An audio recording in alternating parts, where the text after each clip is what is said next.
আল্লাহ।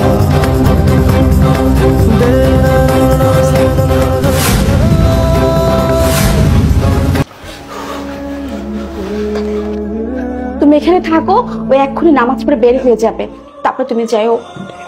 যাও, যাও। তোমার কি নামাজ পড়া হলো? আজকে মনে হচ্ছে নামাজ শেষই হচ্ছে না। বাইরে তাড়াতাড়ি যাও, ঘরে তো বাজার সদাই কিছুই নেই।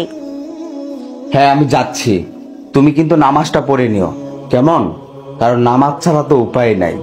তুমি টেনশন করো না, আমি বাজারে যাচ্ছি, আর তুমি নামাজটা পড়ে নিও, কারণ নামাজ ছাড়া তো উপায় নাই। এই পৃথিবী থেকে সবাইকে একদিন চলে যেতে হবে।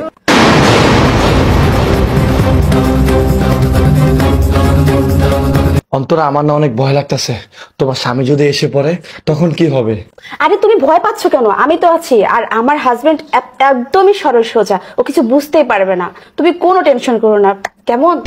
অন্তরা, তাহলে শোনো, তোমার বাসা যত টাকা পয়সা স্বর্ণ গয়না আছে, হ্যাঁ, আমি আর তুমি এগুলো নিয়ে পালিয়ে যাই। আসো। শোনো, তাহলে আমরা ইন্ডিয়ায় চলে যাব। ইন্ডিয়াতে যেয়ে আমরা সুন্দর করে সংসার করব। অন্তরা কই গো তুমি? না, তুমি তাহলে বের হও। তুমি যাও, ওয়াশরুমে যাও। আসো, ওয়াশরুমে আসো। কই গো? কি ব্যাপার, তুমি না গেলে আবার চলে আসলে কেন? যাও যাও, বাজার করে নিয়ে আসো, আমি এখন ওয়াশরুমে যাব। শোনো, তুমি ওয়াশরুমে যেও না, আমি একটু পেশাব করতে যাবো ওয়াশরুমে। না না না, তুমি ওই যে বাইরে আছে না, ওখানে যাও, এখানে যাওয়া যাবে না। আরে তুমি না একটু আগে বললা ওয়াশরুম থেকে বের হইছো, এখন আবার বলতেছো ওয়াশরুমে যাবে, মানে আমার পেশাবে ধরেছে, তাই আমি 1 নাম্বার করতে ওয়াশরুমে যাব। সাইড দাও, আমি ওয়াশরুমে যাব। না, তুমি এখন ওয়াশরুমে যেতে পারবে না, আমি তোমাকে যেতে দিব না। তোমার দুটো পায়ে ধরি, তুমি বাইরে যাও না, এত বাচ্চাদের মতো করো কেন? ওয়াশরুমে কি এমন জিনিস আছে যে তুমি আমাকে ভিতরে যেতে দিচ্ছ না? আমি ওয়াশরুমে যাবোই আজকে, দেখি কে আমাকে ঠেকায়। না, তুমি এখন ওয়াশরুমে যেতে পারবে না, আমি তোমাকে ওয়াশরুমে যেতে দিব না। ওয়াশরুমে যেও না প্লিজ, তোমার কাছে রিকোয়েস্ট করছি আমি। তুমি কি আমাকে বিশ্বাস করো না? তুমি এমন করতেছো কেন বলো তো? আমি তো তোমার ওয়াইফ, আমি কি তোমার সাথে মিথ্যা কথা বলতে পারি বলো? আর ওয়াশরুমে তো কিছুই নেই, কোনো ছেলেও নেই। কি ব্যাপার, তুমি বলছো নিজের মুখে যে ওয়াশরুমে কোনো ছেলে নেই?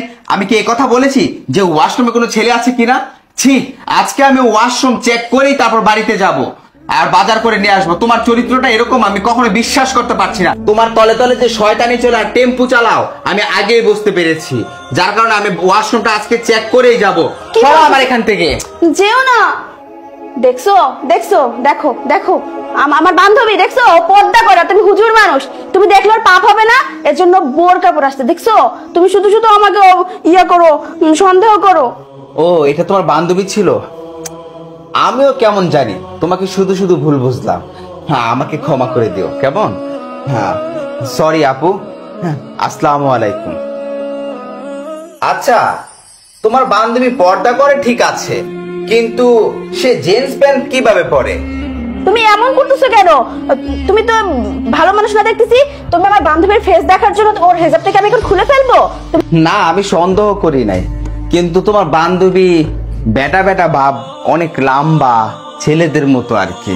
ভালো, তোমার বান্ধবী মনে হয় অনেক সুন্দর, তার চেহারাটাও খুব সুন্দর হবে, তাই না? অনেক সুন্দর, একদম কিউটের ডিব্বা। কিউটের ডিব্বা? ওরে বাবা, তাহলে তো কিউটের ডিব্বাটাকে আমার দেখতেই হবে। না না না, তুমি দেখতে পারবে না, ধরো না।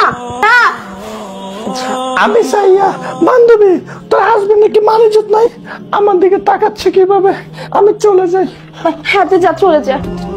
দেখছো, তোমাকে বললাম না আমার বান্ধবী, তুমি শুধু শুধু আমাকে সন্দেহ করো।